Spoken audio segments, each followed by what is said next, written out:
How did ancient soldiers conquer fear before battle?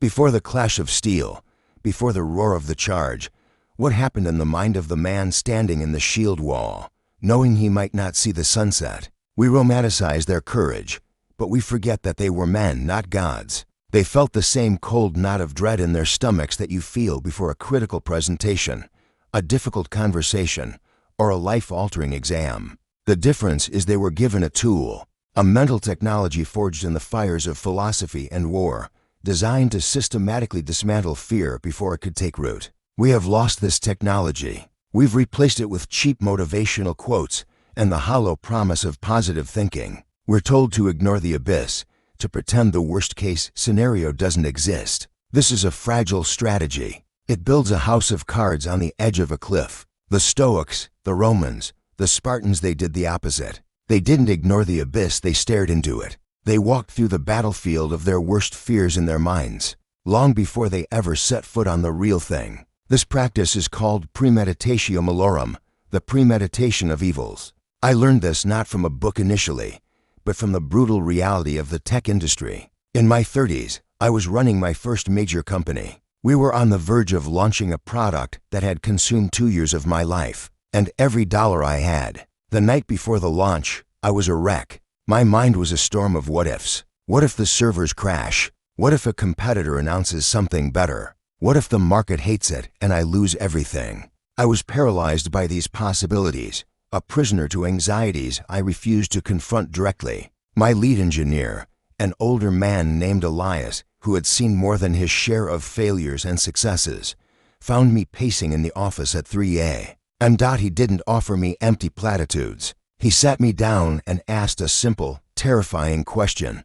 Okay, let's say it all goes to hell. The servers crash. The launch is a catastrophe. Walk me through what happens next, hour by hour. At first, I resisted. It felt like inviting failure. But he pushed me. So we did it. We imagined the system failing. We planned the emergency rollback. We drafted the public apology. We mapped out how we would contact our investors. We outlined the first 3 steps to begin rebuilding. After an hour of meticulously planning for utter disaster, a strange calm washed over me. The fear hadn't vanished, but its power was gone. It was no longer a shadowy monster in the closet. It was a known variable with a contingency plan. The monster had a name, and now I had a weapon. The launch went smoothly, but that wasn't the victory. The victory happened at 3 a.m. In that dark office, when I learned to confront the worst in my mind to become the best in reality. This is the art of negative visualization. It is not pessimism.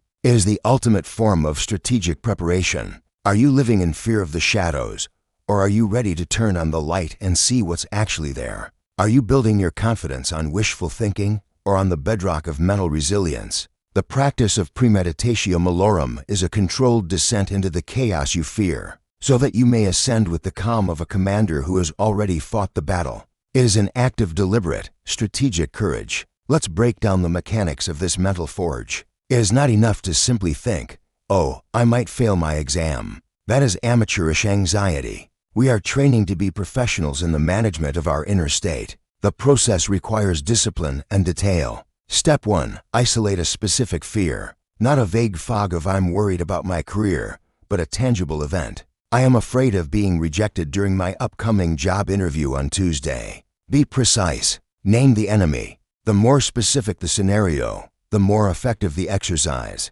Step 2. Vividly rehearse the failure. This is where most people falter. They recoil from the discomfort. You must do the opposite. Lean into it. Close your eyes. Don't just imagine being rejected, experience it. See the hiring manager's polite but firm expression. Hear the words, "Thank you for your time, but we've decided to move forward with another candidate." Feel the heat of embarrassment rise in your cheeks. Feel the sinking in your stomach as you walk out of the building. Feel the weight of the phone call you have to make to your spouse. Do not just watch the movie, live inside of it. As Seneca wrote, he suffers more than is necessary, who suffers before it is necessary. We are not doing this to indulge in suffering, but to exhaust its power over us through controlled exposure. Step 3. Analyze your reaction. As you are immersed in this imagined failure, become a dispassionate observer of your own internal state. What is happening to your body? Is your heart racing? Are your palms sweating? What are the exact emotions? Is it shame? Is it anger? Is it despair? Observe these reactions without judgment. By simply noticing them, there is the feeling of shame. You create a space between the stimulus and your response. In that space lies your freedom. Step 4. Rehearse your response. Now, from this place of imagined defeat, you begin the recovery. This is the crucial step. The interviewer has said no. What do you do next? Do you crumble, or do you look them in the eye, thank them for the opportunity, and walk out with your head held high? In your mind, practice the recovery. You get in your car. You take 3 deep, controlled breaths. You remind yourself that this single event does not define your worth or your entire career. You think, what can I learn from this? How can I improve for the next one? You are mentally scripting your resilience. I worked with a young lawyer, brilliant on paper, but terrified of public speaking. He had a major appellate court argument coming up and was on the verge of passing it to a colleague. We spent a week doing nothing but this exercise. He imagined the judges tearing his argument apart. He imagined forgetting his key points. He imagined his voice cracking. And with each imagined disaster, we rehearsed his response. If a judge asks a hostile question, you will pause, say that's an excellent point, Your Honor, and calmly integrate it into your framework. If you lose your place, you will find your anchor sentence in your notes and proceed. He entered that courtroom, having already lost the argument a dozen times in his mind. The real thing, he told me later, felt easy by comparison. He had already met the monster. Have you ever truly sat with your fears and mapped their edges, or do you spend your life running from them? What contingency plan have you built for your mind? To understand the sheer power of this mental framework, we must look to the societies that engineered it not just as a personal habit, but as a cultural institution. These were not theoretical exercises, they were survival mechanisms for civilizations living on a knife's edge. Consider the Spartans. Their entire society was an exercise in premeditatio malorum. The infamous agage system, which took boys from their homes at age 7, was a deliberate, lifelong exposure to hardship. They were kept hungry, so that the pangs of hunger on a campaign would be a familiar companion, not a debilitating distraction. They were trained in the cold, so that the harshness of a winter battlefield would not break their spirit. They were taught to endure pain in silence. A Spartan wasn't just trained to use a spear and shield, he was conditioned to expect, endure, and even welcome adversity. The fear of discomfort, which cripples so many modern people, was systematically erased from their operating system. When a Spartan stood in the shield wall, he was not hoping the battle would be easy. He had spent his entire life training for the certainty that it would be hard. His mind was forged to meet that reality without flinching. Now, turn to the Romans, who refined this principle with philosophical precision. Marcus Aurelius, the philosopher king, was not writing his meditations from a comfortable palace library. He wrote many of these passages from a cold tent on the northern frontier, surrounded by war, plague, and the constant threat of betrayal. His journal was his training ground. Every morning, he would practice negative visualization. He wrote, "Begin the morning by saying to yourself, I shall meet with the busybody, the ungrateful, arrogant, deceitful, envious, unsocial." This wasn't pessimism, it was preparation. He was arming his mind against the inevitable friction of dealing with other people. He would contemplate the fragility of his own life and the lives of his loved ones, not to be morbid, but to appreciate them more fully in the present and to be unshaken if fate took them away. He would mentally rehearse setbacks and battle a supply line cut, a legion faltering, so that if it happened, his mind would already have a foothold in composure, ready to lead with logic rather than panic. Think of a Roman general before a major engagement. He would walk through the possibilities. We may lose the high ground. The enemy's cavalry may flank our left wing. The weather may turn against us. For each potential disaster, he and his commanders would devise a counter-strategy. The goal was to leave nothing to the shock of the moment. By confronting the worst possibilities beforehand, they insulated themselves from the two great enemies of effective action, panic and surprise. They transformed fear from a paralyzing emotion into a strategic dataset. This is the heart of the iron mind. It doesn't foolishly believe it will never be hit. It knows it will be hit, and so it trains relentlessly for the impact. In your own life, are you training for the inevitable impacts, or are you simply hoping the blows never come? The modern world may have replaced the battlefield with the boardroom, the shield wall with the spreadsheet, but the nature of the human mind has not changed. The same anxieties that plagued the Roman general now plague the modern professional, the student, the parent. The stakes may seem different, but the internal chaos is identical. The beauty of negative visualization is its universal applicability. It is a timeless tool because it operates on the timeless software of human consciousness.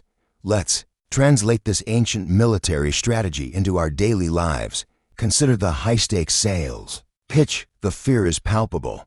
What if they reject my proposal? What if they find a flaw in my data? What if I stumble over my words and look like a fool? The untrained mind will try to suppress these fears with affirmations. I am confident. I will succeed. This is a fragile shield. The iron mind does the opposite. You sit for 10 minutes before the meeting and you actively imagine the worst. You see the lead client leaning back, arms crossed, with a skeptical look. You hear him say, "Frankly, your numbers don't convince me." You feel that gut punch of rejection. Now, from that place, you begin to strategize. What is your response? You've prepared for this. You calmly reply, "That's a fair challenge." Let's turn to the appendix on page 18, where we break down the stress test data for precisely this scenario. You visualize yourself forgetting a key talking point. Your recovery is planned. You pause, take a sip of water, and say, "To put that in another way." You have transformed a potential moment of panic into a demonstration of poise.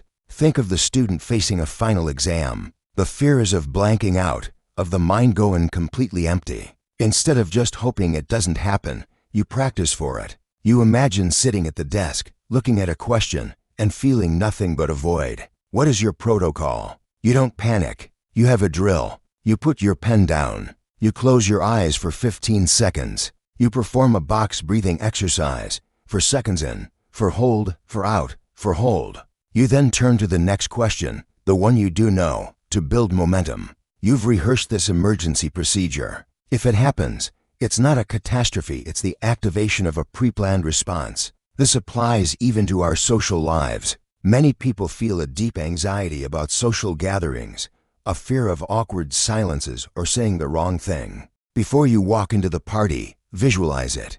Imagine approaching a group and having the conversation stall. Feel the awkwardness. Now, what's your plan? You have 2 or 3 open-ended questions prepared in your back pocket.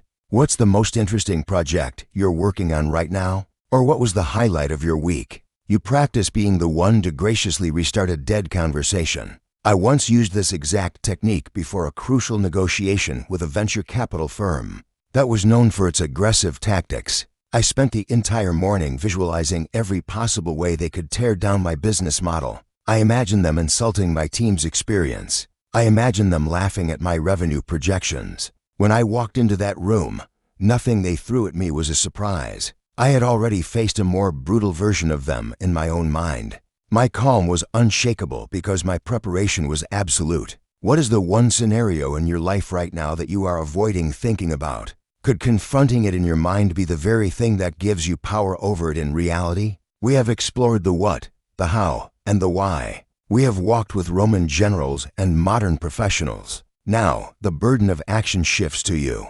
Knowledge without practice is useless. It is a map left folded in a drawer while you wander lost in the woods. Philosophy is not a spectator sport, it is a contact sport. The principles of the Stoics are not meant to be admired, they are meant to be lived. They are calluses to be built on the mind through daily, repetitive effort. Therefore, I am giving you a challenge. I call it the #IronMind Challenge. For the next 7 days, I want you to choose one specific fear, not a collection of them. One. It could be the fear of asking for a raise, of having a difficult conversation with a family member, of starting a new workout routine, or even of publishing your first piece of writing online. Choose your arena. Every morning, for just 5 minutes, you will perform the exercise of premeditatio malorum. You will sit in a quiet place and you will vividly, unflinchingly, imagine that specific scenario going as badly as it possibly can. You will walk through the failure, the rejection, the embarrassment. You will allow yourself to feel the emotional and physical response. Then, you will spend the second half of those 5 minutes meticulously planning and rehearsing your calm. rational, and resilient response. You will build your contingency plan. You will script your comeback, not for them, but for yourself. 5 minutes a day. That is all it takes to begin reforging the pathways in your brain. You are moving from being a reactor, thrown about by the winds of fortune and fear, to becoming a creator and architect of your own internal state. The goal is not to become fearless. That is an impossible and, frankly, foolish aim. Fear is a natural signal. The goal is to get to a place where fear is no longer the one making your decisions. Fear can be in the car, but it is not allowed to touch the steering wheel. You are the one driving. This practice will feel uncomfortable at first. That is a sign that it is working. You are stretching a muscle of the mind that has been allowed to atrophy. Stick with it. By the end of the week, you will notice a fundamental shift. The fear will still be there, but its volume will be lower. Its grip will be weaker. You will have built a small, but strong, foundation for your own inner citadel, that fortress within your mind that no external event, no matter how chaotic, can ever truly breach. Share your journey in the comments below. What is the one fear you are choosing for your #IronMind challenge? Acknowledging it is the first step in mastering it. Remember, true strength is not the absence of vulnerability. It is the courage to confront it, prepare for it, and act in spite of it.